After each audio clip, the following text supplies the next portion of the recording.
Rolls Royce পৃথিবীর সবচেয়ে বিলাসবহুল গাড়িগুলো তৈরি করে, আর বিশ্বের সবচেয়ে ধনী মানুষরা রোলস রয়েস কেনার স্বপ্ন দেখেন। কিন্তু আশ্চর্যের বিষয় হলো, এই বিলাসবহুল রোলস রয়েসে শুরু করেছিলেন এমন এক ছেলে যে তার পুরো শৈশব কাটিয়েছিলেন দারিদ্র্যের মধ্য দিয়ে।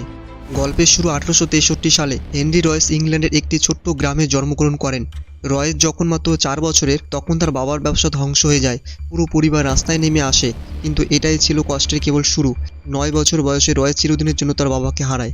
এর ফলে তার মা গৃহ পরিচারিকার কাজ করতে বাধ্য হন, আর রয়েস সংবাদপত্র বিলি করা শুরু করে। তখন রয়েসের ভবিষ্যৎ ছিল অন্ধকার, কিন্তু 14 বছর বয়সে তার জীবনে এক মোড় আসে। তার এক আঙ্কেল হেনরির মধ্যে প্রতিভা দেখতে পান। তিনি গ্রেট নর্দার্ন রেলওয়ে কোম্পানিতে গিয়ে রয়েসকে শিক্ষানবিদ হিসেবে ভর্তি করান। পরবর্তী 3 বছর রয়েস দিনরাত পরিশ্রম করে। সে অসংখ্য বই পড়ে এবং কারখানায় কাজ করে। সে কাঠের কাজ, গণিত এবং সবচেয়ে গুরুত্বপূর্ণ ইলেকট্রনিক্স শেখে। 17 বছর বয়সে সে একজন সম্পূর্ণ দক্ষ মেকানিক হয়ে ওঠে।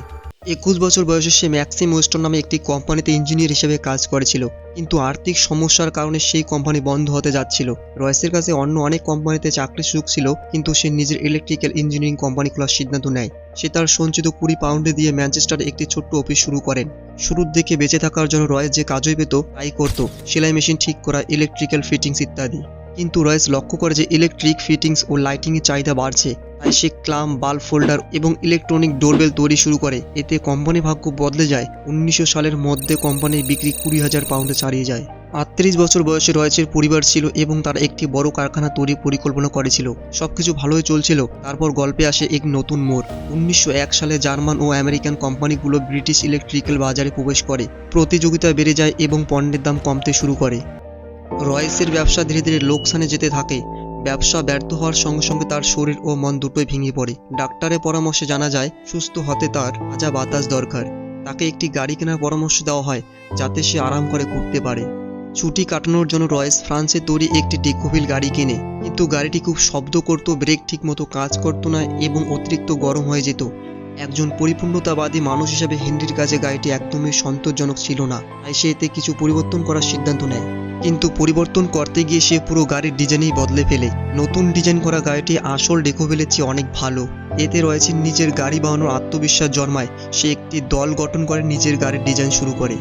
শেষ পর্যন্ত 10 হর্স পাওয়ার ও 2 সিলিন্ডার বিশিষ্ট রয়েসের গাড়িটি তৈরি হয়। শান্ত, হালকা, টেকসই ও নির্ভরযোগ্য। সব দিক থেকে এটি উন্নত ছিল।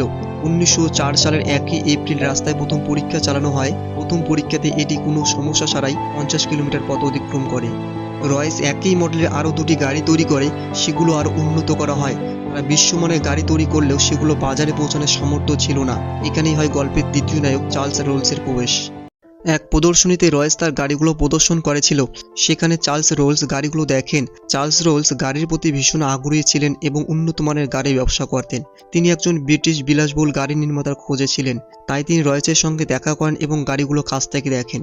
তিনি রয়েসের প্রতিভায় মুগ্ধ হয়ে যান এবং তার ব্যবসায়ী অংশীদারকে বলেন যে তিনি বিশ্বের সেরা ইঞ্জিনিয়ারকে খুঁজে পেয়েছেন। চার্লস রোলস ও হেনরি রয়েস একসাথে একটি যৌথ উদ্যোগ শুরু করার সিদ্ধান্ত নেয়, আর এখান থেকে গাড়ির নাম রাখা হয় রোলস রয়েস।